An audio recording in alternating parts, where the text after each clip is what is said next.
Assalamualaikum warahmatullahi ta'ala wabarakatuh. Para pemirsa pecinta channel YouTube MZT Malang Raya dimanapun berada, sampailah kita pada faslus sabi', yaitu pembahasan tentang Nabi Muhammadin Sallallahu Alaihi Wasallam, yang mana nanti kita akan membahas tentang bagaimana kelahiran Nabi, keutamaan Nabi, sampai keluarga Nabi, auladuhu, wazaujatuhu, amamu, dan seterusnya.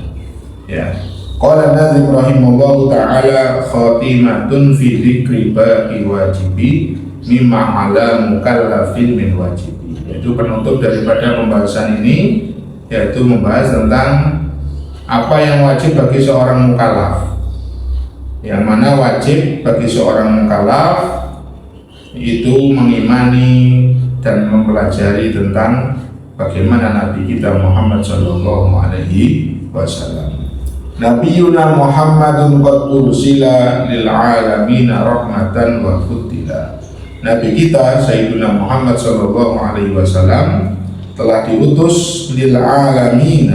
Jadi alamin yaitu ismu jam'in lil alam. Jadi wa huwa masih Allah. Alam adalah selain Allah. Maknanya Rasulullah diutus kepada seluruh alam, yang ada di alam ini, bisa meliputi para malaikat, kemudian para manusia, jin, bahkan benda-benda padat, bahkan benda-benda padat. Maknanya apa? Jadi penutupan ini adalah apa yang wajib diyakini bagi seorang mukallaf, yaitu meyakini bahwasanya Allah Subhanahu wa ta'ala mengutus Nabi kita Sayyidina Muhammad Sallallahu Alaihi Wasallam rahmatan lil alamin, yaitu sebagai rahmat, sebagai karunia dari Allah Subhanahu wa ta'ala bagi seluruh alam. Makanya yang di awal pernah kita bahas, yaitu adapun risalah Rasulullah kepada para malaikat, yaitu adalah risalah itu takrim, yaitu memuliakan.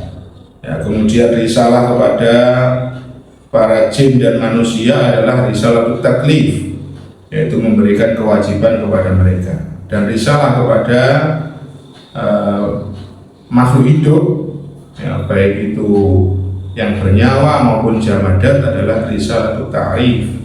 Mereka tahu bahwasanya ini adalah Rasul yang diutus oleh Allah Subhanahu wa ta'ala. Allah Subhanahu wa ta'ala berfirman dalam surah Al-Anbiya ayat 107, wa ma arsalnaka illa rahmatan lil alamin.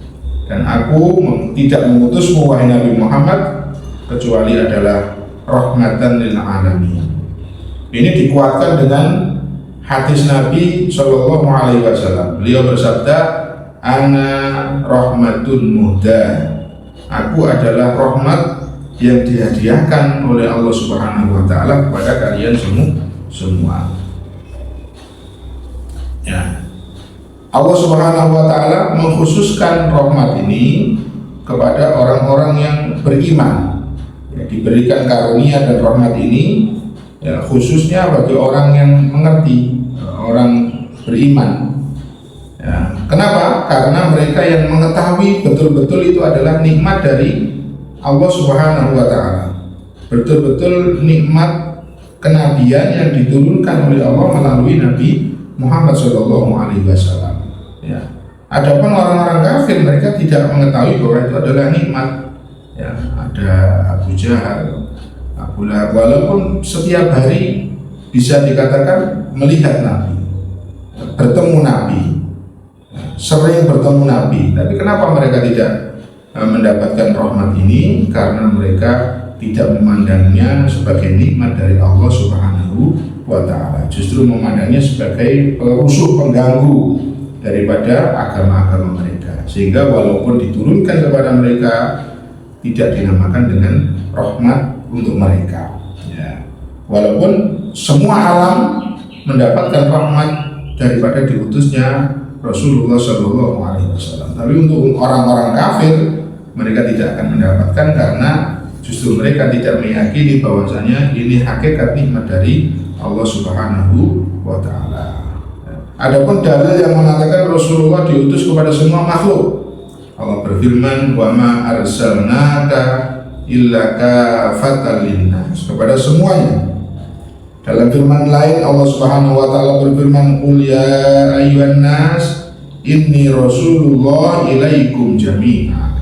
Wahai manusia, aku Rasulullah Muhammad sallallahu alaihi wasallam adalah utusan Allah kepada kalian semuanya. Sehingga para ulama sepakat bahwasanya paling afdalnya makhluk secara mutlak yaitu adalah junjungan kita Nabi Agung Muhammad sallallahu alaihi wasallam.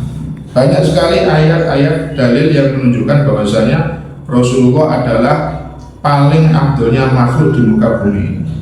Termasuk adalah firman Allah, wa ma arsalnaka illa rahmatan lil alamin. Tatkala Rasulullah sebagai rahmat seluruh alam, maka pasti Rasulullah adalah paling afdalnya alam ini. Itu yang pertama. Yang kedua juga firman Allah, wa ma arsalnaka illa kafatan linnas. Nah, berarti para nabi yang diutus kepada kaum mereka hanya para nabi itu diutus kepada kelompok kaum mereka. Sedangkan Rasulullah diutus kepada seluruh manusia.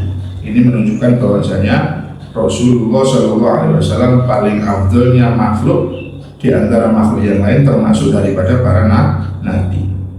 Ya. Dalam firman Allah Subhanahu wa taala, ya, Allah ketika mengambil janji kepada para nabi dengan iman dan menolong kepada Rasulullah SAW ketika mereka diutus. Wa idh akhadallahu mitsaqan nabiyyina lama ataitukum min kitabin wa hikmatin tsumma ja'akum rasulun musaddiqun lima ma'akum lanu'minunna bihi wa la tansurannahu qala aqrartum wa akhadtum ala dzalikum isri qul aqrarna. Nah, ini adalah persaksian perjanjian yang diambil oleh Allah kepada para nabi ketika diutus Rasulullah. Mereka akan bersaksi dan akan ikut membantu daripada perjuangan Rasulullah Shallallahu Alaihi Wasallam. Yang keempat adalah firman Allah, wa rafa'na laka dzikrak. Ya, aku mengunggulkan atau meninggikan daripada penyebutan. Ya, ini adalah dimaksud kepada Sayyiduna wa Maulana Muhammad Sallallahu Alaihi Wasallam dalam kalimat syahadat. Tidak disebut Allah, kecuali di situ juga disebut Rasulullah Sallallahu Alaihi Wasallam. Dalam adzan, ketika disebutkan oleh muadzin asyhadu an la ilaha illallah, juga di situ ada asyhadu anna Muhammadar Rasulullah. Dalam tasawuf, ya, dan yang lain-lainnya, dan masih banyak lagi yang mana tentang ayat-ayat yang menunjukkan tentang kemuliaan dan keutamaan, yaitu baginda Nabi besar Muhammad sallallahu alaihi wasallam. Kita sambung dengan lain waktu. Wallahul musta'an wa alaihi tuklan. Wassalamualaikum warahmatullahi wabarakatuh.